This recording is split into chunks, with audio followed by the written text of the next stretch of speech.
I am here with the one and only former cruiserweight king and heavyweight world champion David Haye. How are you, mate? I'm not bad. I'm excited.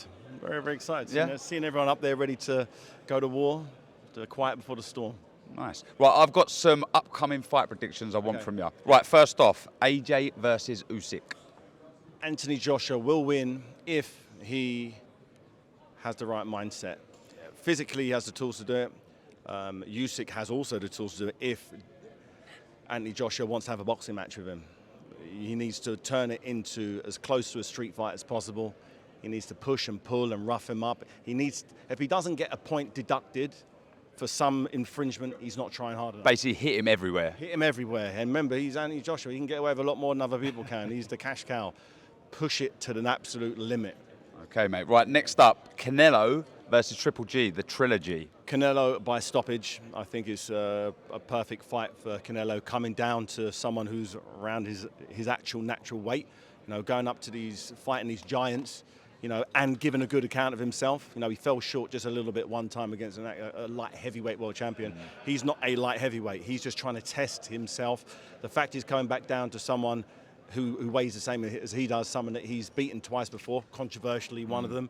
I thought personally he won both the fights, but I'm a big Canelo fan, so I'm a little bit biased. But I see that he stops him late. He seems like he's got that bit between his teeth where, you know, coming off of that loss, he wants to really make a statement, and stopping Triple G is the perfect statement to say, no, I am #1 pound for pound in the world. Okay, I lost against a light heavyweight, but it's all about a pound of you will beat a pound of somebody else, no matter who that person is, and I think he will prove that he's pound for pound again to the naysayers. Canelo in his prime, Triple G on the slide slightly.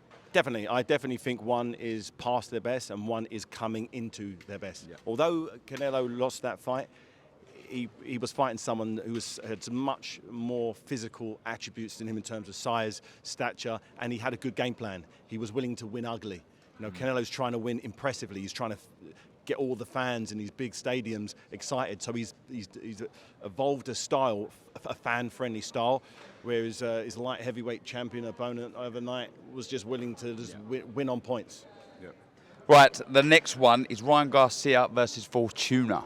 I like Garcia. I like the speed. I like the mentality. I like the fact that he's a new age boxer. He's got a massive social media presence. You know, he's got the celebrity buddies. He's got, you know, he's the new sort of Oscar De La Hoya type of thing, where he's taking the numbers to different levels, and I think he's got the talent. You know, he's got that punch power.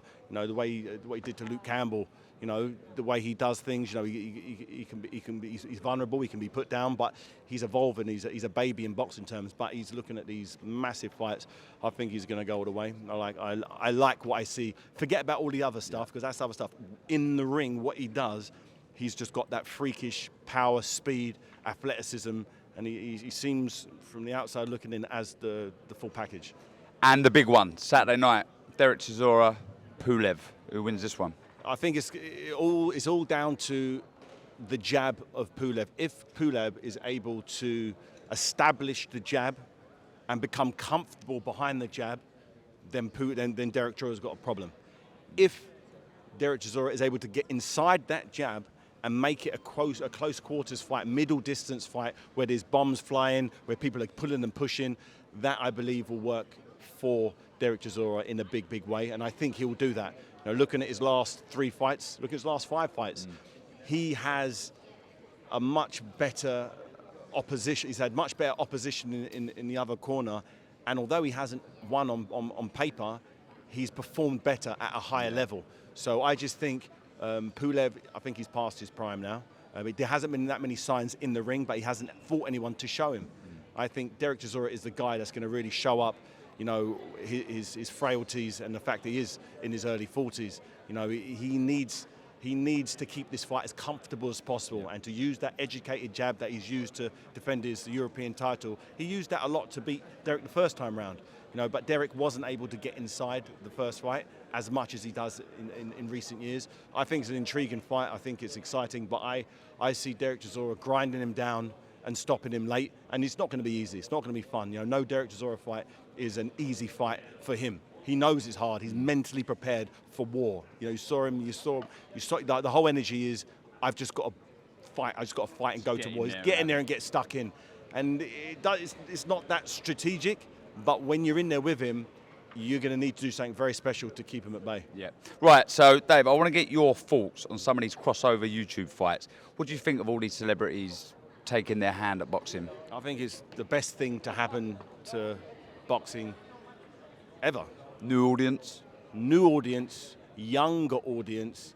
You've got pay-per-view going through the roof. You've got ticket sales with people who've never been to a boxing match before, but now the kids are paying their pocket money to go and watch a boxing match. It may be to see KSI or Jake Paul, but they're going to see some real fighters on the undercard, and they're going to be part of the boxing movement, and they're going to want to then watch more boxing, and it just stimulates the boxing economy.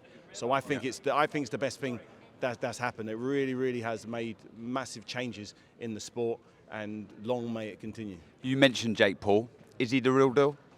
He's as real as any fighter who's had 5 professional fights and no amateur fights. And he trains as hard as any professional fighter I know. BJ Flores is his head coach. You know, I'm privy to what he's doing behind the scenes, sparring. You know, he's fighting Hasim Rahman Jr. So he's fighting a former world champion, heavyweight champion's son. So who is a real boxer. So he's tested himself. He was willing to, you know, fight a young Fury, Tommy Fury, and that didn't happen. It wasn't his fault. So he's looking at testing himself. I think more credit to him. You know, he could be continue picking MMA fighters to fight, but he's now looking at genuine, bona fide, real boxers. Great. What more could he do? Right, I'm smiling because the next question I have here is who wins, a current David Haye or a current Jake Paul? It'd be a draw. Draw. No, you know, you can't compare. He's gone red face emoji. You can't compare world championship, undisputed, no question about it. I'm the best on the planet.